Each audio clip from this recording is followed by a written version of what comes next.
Well, good morning, Grace Place family. I know many of you have been waiting for this video and this announcement. I pray that you are excited to return into our church building.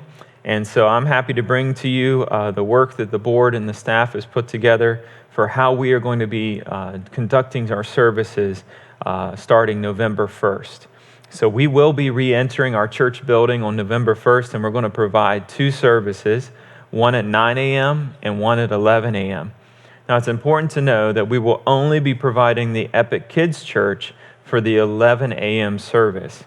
Okay, so we're going to be doing it just like we had outdoors, where we had Epic Kids Church and the adult service going. That's how it will be for the 11 a.m. service. Something that's important to remember, and I want to make sure every family understands this, that initially we will not be providing preschool or nursery support.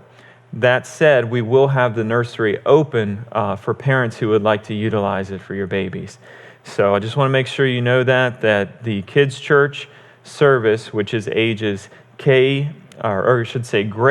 kindergarten through 5th grade, that will only be available during the 11 a.m. service. So families, that's going to be your service. That's the one you need to go to, okay? We are going to be providing direction for the flow of traffic as you enter and exit the building. So I'm asking everyone to please pay attention to the greeters and to our parking lot workers so that you know which entrance of the building is the correct one for you to go through. So please be paying attention to that on the day of our services.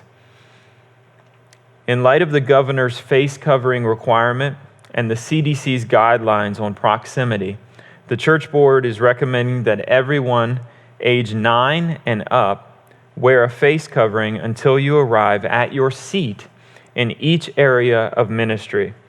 This helps us guarantee that social distancing is maintained when face coverings are not worn.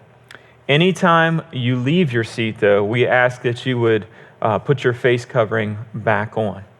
So face coverings, again, are recommended until you arrive at your seat in the area of ministry that you are going to. Now, I want to make a special note for parents with children under the age of 9. If you feel your child is capable of wearing a face covering and you would like that, that's your decision as a parent. Again, the executive order of the governor just specifies 9 and over, but please know, parents, you have that latitude to make that decision. So if you have a child that's younger than 9, and you feel they're capable of wearing a face covering and you would like them to, that's 100% your decision. Regarding the face coverings, I want to specify 2 points, and this is very important. Please pay attention to this, church. If you would prefer to keep your face covering on at all times, that's your personal decision, and that is totally fine to do so. On the flip side of that, if you cannot wear a face covering for medical-related issues or reasons, we totally understand that, and we want you to know that nobody is going to be questioning you for not wearing one. So if you would prefer to keep it on all the time, that's your decision. If for a medical reason you cannot, we understand that as well. So please hear me when I say that. One thing for families to understand regarding Kids Church, we're going to be checking temperatures of all children and all children's workers before they enter their space of ministry. This is very similar to what the school system is doing right now. And we're going to be asking that individuals with temperatures over 100.4 degrees, if they would kindly return home. So I know that is a shift from anything that we've done in the past. But every child during check-in is going to have their temperature checked. It's a non-contact temperature check. And we're going to do the same thing for those leaders that are going to be working with your children as well. So please be aware of that. That's just a measure that we want to take to keep our kids safe. So let's talk about some of the steps that we are taking as a church to keep you and your families safe. First off, we're going to be frequently cleaning contact surfaces. We will be providing hand sanitizer throughout the entire church building. We're going to have extra air filtration and a constant flow of airflow in the different ministry areas. Basically, I'm just going to keep the fans of the HVAC units running constantly just to kind of turn over the air in the room. just to help with airflow so that nothing stagnates. And then also we're going to continue with the UV light sterilization that we're doing for the seating in the sanctuary. That's going to happen in between and before services. So just keep that in mind. We are continuing with that like we did before when we were in our building. Our seating is going to all be socially distanced.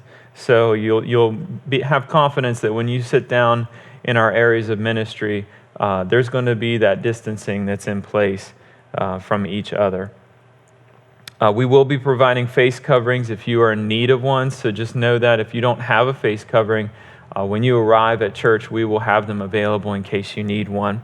As I said before, we're going to be doing the temperature checks for all children and children's workers to help keep our kids safe. And then lastly, church, and this is the most important part of all this, it is the incredible cooperation of our Grace Place family. Without your support, without your help, we can't do this, you know. Your church staff, we're pastors. We weren't called to mandate social distancing procedures and things like that. So this really is a team effort. You know, God called us to minister and to shepherd this church and to grow this church spiritually. And so I know we're all in a unique season, and we're having to step up in areas that we're not used to. But I would just ask if we can view this as a partnership and we can work together as a church, I believe that together we can help make the church a safe place. Amen? So I just encourage you, please help us out with that. And I know that for some of you, you're probably hearing these different things that we're doing. You're like, that's ridiculous. Man, talk about taking it to the extreme. And then for others of you, it's not enough. You know, maybe you would want some other requirement happening. And so I understand that there's many opinions out there, and I want you to know that these decisions were not taken lightly. Many meetings with the staff and meetings with the board to come up with this, and this is what they are recommending and what they have peace about. So please do your part as we come back into the building. I know we're all very excited. Now, as of November 1st, these are the things that you can expect on our services on Sunday and our Wednesday services as well. We are coming back into our building with excitement for what God has in store for the Grace Place. So let me tell you about the schedule that's going to happen on November 1st. Sunday, November 1st, we will have our 2 morning services. And then immediately following the second service, we're going to be providing a special opportunity of Growth Track. And we're going to combine 2 classes into one session. So for those of you who are wanting to go through Growth Track, this will be steps 1 and 2, where you're going to learn the vision of our church and you're going to learn the beliefs of our church. And so for anyone wanting to participate in that immediately following the second service, we do recommend that you would pack a lunch that we can, socially distance. We can eat that lunch before we dive into Growth Track. And please be prepared to stay approximately 3 hours.